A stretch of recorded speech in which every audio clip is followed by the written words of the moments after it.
मुंबई पदवीधर मतदारसंघातून अनिल परब पुन्हा विधान परिषदेवर विजयी, तर भाजपच्या किरण शेलारांचा पराभव। तर कोकण पदवीधर मधून निरंजन डावखरे, तर नाशिक शिक्षक मधून किशोर दराडे आघाडीवर।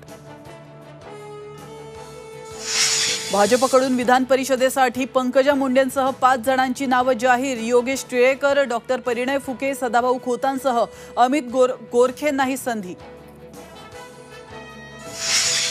विधान परिषदेच्या जागांवरून एकनाथ शिंदेंची डोकेदुखी वाढणार। कायंदे, गवळी, शेवाळे, तुमानेंसह मोरे विधान परिषदेसाठी इच्छुक। लोकसभेची उमेदवारी नाकारल्यामुळे पुनर्वसन करण्याची मागणी। राहुल गांधींच्या संसदेतील हिंदूंवरील वक्तव्यावरून विधान परिषदेमध्ये राडा। सत्ताधाऱ्यांकडून राहुल गांधींचा निषेध, तर प्रसाद लाड आणि अंबादास दानवेंमध्ये जुंपली। दानवेंनी शिवी दिल्याचा लाड यांचा आरोप। लोणावळ्यात वाहून गेलेल्यांपैकी 5वा मृतदेह सापडला। 10 जण गेले होते वाहून। 5 जणांचा मृत्यू, 5 जणांना वाचवण्यात यश।